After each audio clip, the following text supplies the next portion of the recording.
Assalamualaikum warahmatullahi wabarakatuh.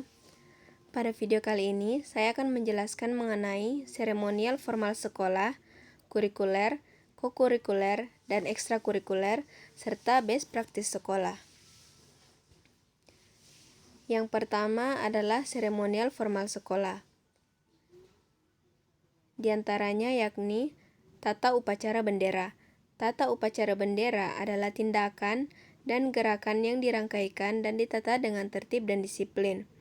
Pada hakikatnya, upacara bendera adalah pencerminan dari nilai-nilai budaya bangsa yang merupakan salah satu pancaran peradaban bangsa. Hal ini merupakan ciri khas yang membedakan dengan bangsa lain.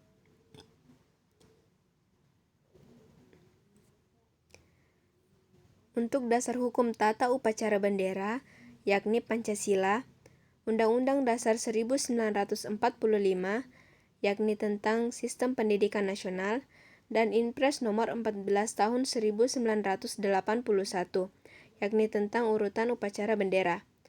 Untuk petugas upacara, diantaranya pembawa naskah Pancasila, pembaca teks pembukaan Undang-Undang Dasar 1945, pembaca doa, pemimpin lagu, kelompok pengibar atau penurun bendera, kelompok pembawa lagu, dan cadangan tiap perangkat.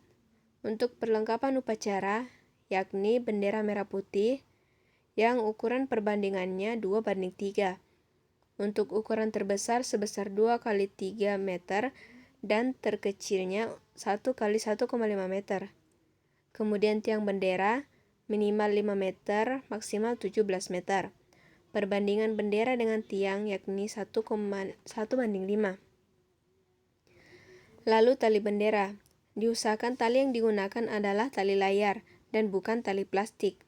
Naskah-naskah, Pancasila, pembukaan Undang-Undang Dasar 1945, naskah doa, dan naskah acara.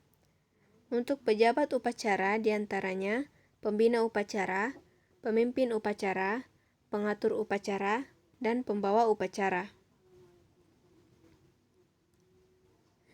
Kemudian rapat di sekolah. Pengertian rapat menurut Wursanto adalah rapat merupakan suatu bentuk media komunikasi kelompok yang bersifat tatap muka, yang sering diselenggarakan oleh banyak organisasi, baik swasta maupun pemerintah. Rapat merupakan alat untuk mendapatkan mufakat melalui musyawarah kelompok. Rapat juga merupakan media pengambilan keputusan secara musyawarah untuk mufakat. Rapat adalah komunikasi kelompok secara resmi.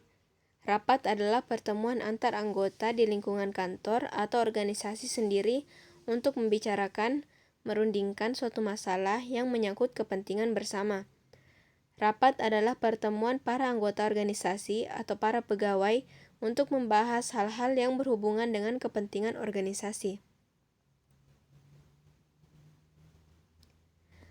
Tujuan rapat menurut Harimanto dan Indro Giono antara lain pertama, menyampaikan satu atau beberapa informasi.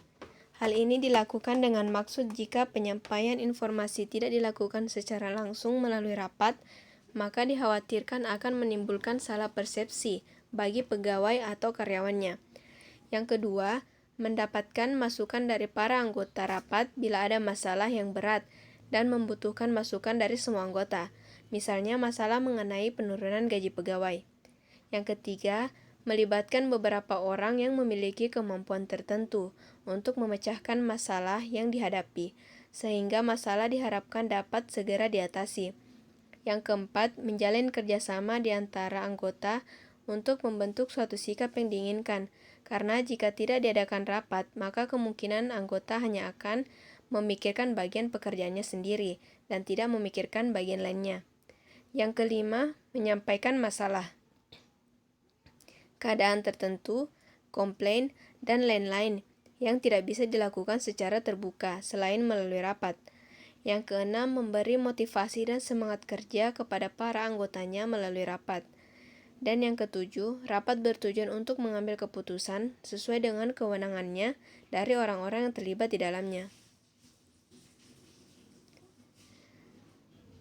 Kemudian saya akan membahas mengenai kurikuler, kokurikuler, dan ekstrakurikuler.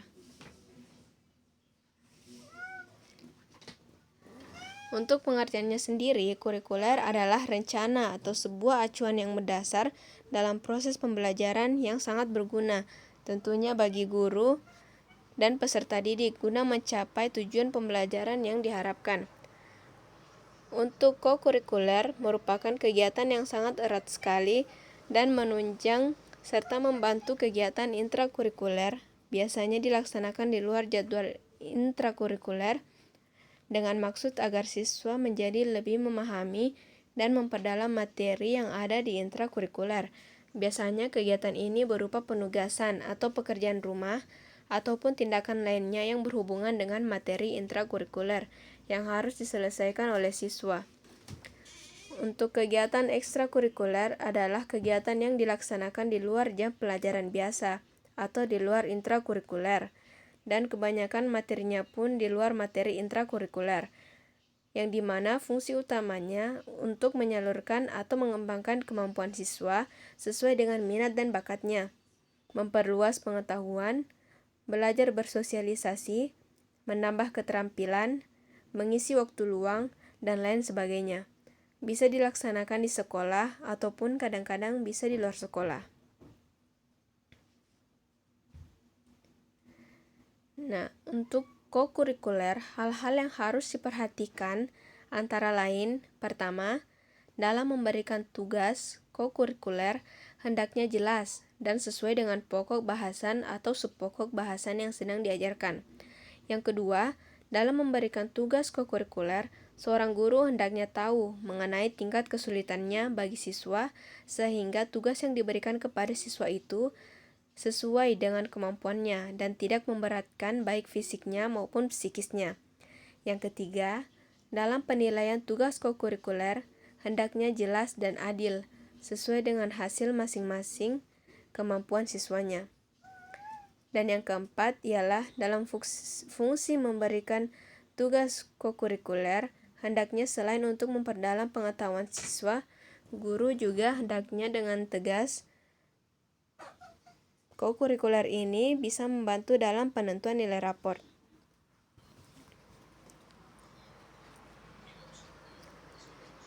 Nah, untuk ekstrakurikuler, hal-hal yang harus diperhatikan yakni pertama, dalam pelaksanaan kegiatannya hendaknya bisa bermanfaat bagi siswa, baik buat masa kini maupun masa yang akan datang. Yang kedua, dalam pelaksanaan kegiatannya hendaknya tidak membebani bagi siswa. Yang ketiga, dalam jenis kegiatannya, hendaknya bisa memanfaatkan lingkungan sekitar, alam, industri, dan dunia usaha. Dan yang keempat, dalam pelaksanaannya tidak mengganggu kegiatan yang utama, yakni kegiatan intrakurikuler.